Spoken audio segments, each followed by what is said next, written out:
Assalamualaikum warahmatullahi wabarakatuh. Saya Anissa Kesepiani dengan NPM 2152011081. Pada kesempatan kali ini, peraturan daerah yang akan saya analisis adalah Peraturan Daerah Provinsi Lampung Nomor 1 Tahun 2019 tentang Rencana Tata Ruang Wilayah atau RT/RW Provinsi Lampung tahun 2019 sampai 2039.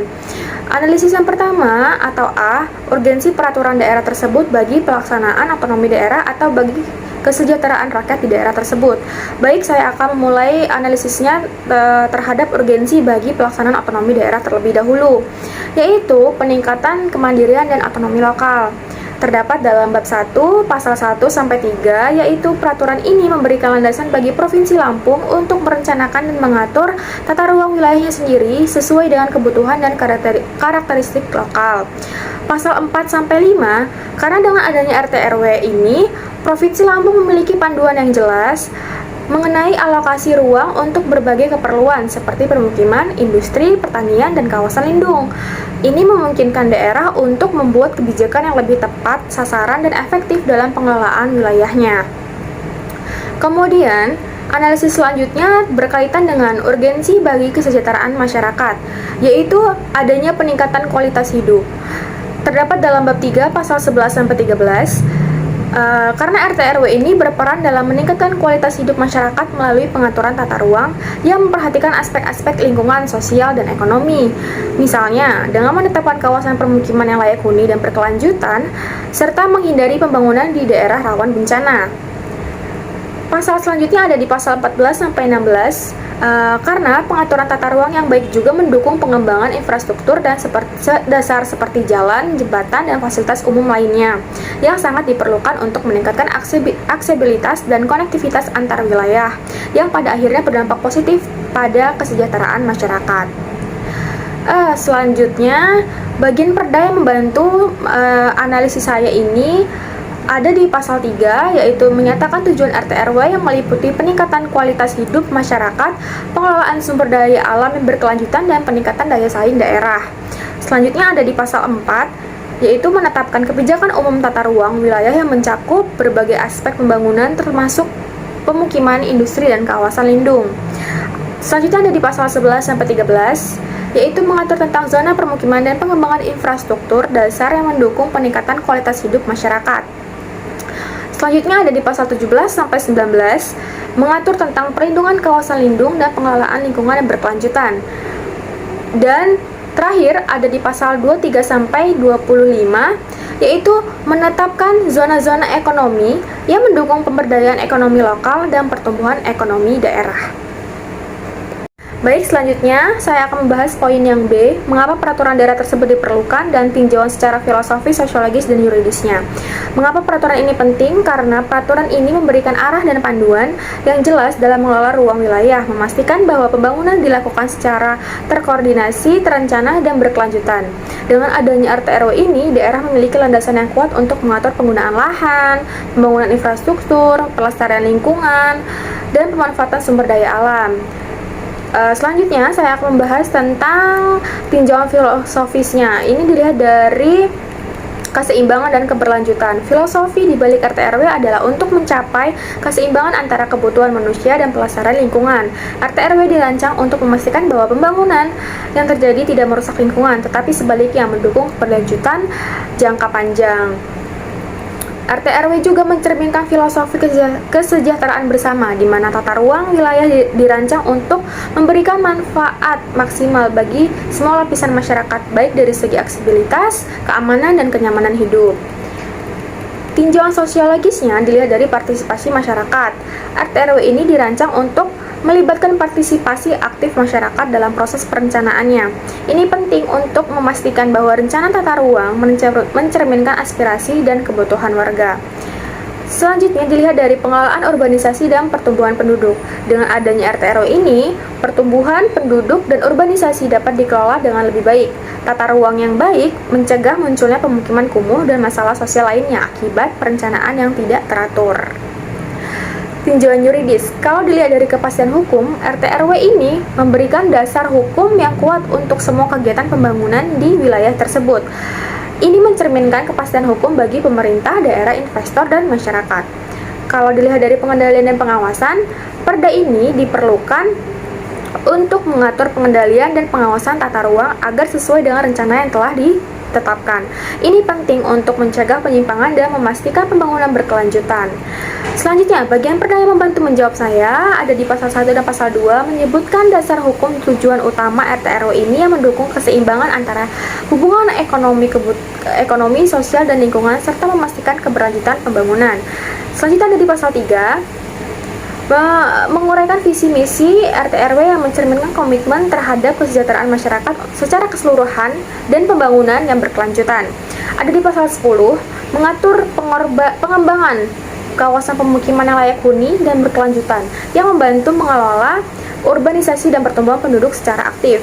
Ada di pasal 15 yang menyatakan pentingnya partisipasi masyarakat dalam proses perencanaan dan pengawasan tata ruang wilayah, memastikan bahwa kebutuhan dan aspirasi warga terakomodasi dengan kebijakan tata ruang ini. Selanjutnya ada di pasal 18 mengatur mekanisme pengawasan dan penegakan hukum, memberikan kepastian hukum dan kontrol efektif atas pelaksanaan tata ruang. Baik, selanjutnya saya akan melanjutkan analisisnya yang ke poin C. Aturan apa saja dari peraturan daerah tersebut yang mendukung kemajuan daerah? Jelaskan pasal atau ayat yang dimaksud. Ada di pasal 13 tentang penetapan kawasan strategis provinsi atau KSP.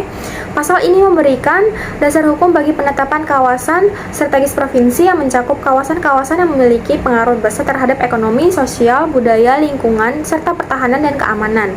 Dalam konteks kemajuan daerah, penetapan KSP sangat penting karena kawasan-kawasan ini merupakan fokus utama pembangunan yang dapat memberikan dampak positif yang signifikan bagi pertumbuhan ekonomi dan kesejahteraan masyarakat. Analisisnya yang pertama tentang fokus pembangunan, penetapan KSP memberikan fokus yang jelas dalam pembangunan, mengarahkan upaya pembangunan dan investasi ke kawasan-kawasan yang memiliki potensi besar untuk memberikan kontribusi signifikan terhadap kemajuan daerah. Pengembangan ekonomi. Dengan mengidentifikasi dan menetapkan kawasan-kawasan strategis, daerah dapat mengalokasikan sumber daya dan investasi secara efisien untuk mengembangkan sektor-sektor ekonomi yang strategis dan berpotensi tinggi. Peningkatan infrastruktur. Penetapan KSP juga akan mendorong pengembangan infrastruktur yang mendukung seperti transportasi, energi, dan telekomunikasi yang sangat penting untuk pertumbuhan ekonomi dan kualitas hidup masyarakat secara keseluruhan. Daya saing daerah. Dengan fokus pada pengembangan kawasan-kawasan strategis, daerah dapat meningkatkan daya saingnya dalam menarik investasi, menciptakan lapangan kerja, dan meningkatkan kesejahteraan masyarakat secara keseluruhan. Pasal selanjutnya ada di pasal 16 tentang pengembangan infrastruktur wilayah. Pasal ini mengatur mengenai pembangunan infrastruktur wilayah yang mencakup jaringan transportasi, telekomunikasi, energi, dan air bersih. Dalam konteks kemajuan daerah, pasal ini memiliki peran krusial dalam memastikan bahwa infrastruktur yang dibangun dapat mendukung pertumbuhan ekonomi, meningkatkan aksesibilitas, dan meningkatkan kualitas hidup masyarakat. Analisisnya, pengembangan jaringan transportasi. Pasal ini memberikan dasar hukum bagi pembangunan jaringan transportasi yang mencakup jalan raya, jembatan, pelabuhan, dan bandara. Infrastruktur transportasi yang baik akan meningkatkan konektivitas antar wilayah, memperlancar distribusi barang dan jasa, serta meningkatkan mobilitas penduduk yang semuanya merupakan faktor penting dalam pembangunan ekonomi. Pembangunan infrastruktur dasar. Pasal ini mencakup pembangunan infrastruktur dasar seperti jaringan telekomunikasi, energi listrik, dan air bersih.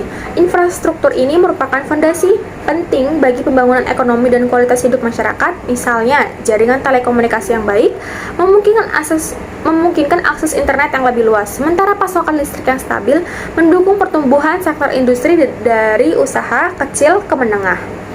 Selanjutnya ada dari analisis dampak positif bagi kemajuan daerah. Dalam pasal ini, pembangunan infrastruktur wilayah yang didukung oleh pasal 16 ini akan membawa dampak positif bagi kemajuan daerah, seperti peningkatan investasi, penciptaan lapangan kerja, meningkatkan daya saing daerah, serta peningkatan kualitas hidup masyarakat secara keseluruhan. Selanjutnya, poin yang terakhir terkait dengan mengapa daerah lain perlu membuat perda ini. Yang pertama, karena mendukung pembangunan yang terencana dan berkelanjutan. Pengembangan rencana tata ruang wilayah atau RT/RW adalah alat penting untuk memastikan bahwa pembangunan daerah terjadi secara terencana dan terkoordinasi. Dengan adanya RT/RW, pembangunan tidak dilakukan secara sembarangan, melainkan mengikuti panduan yang sudah ditetapkan.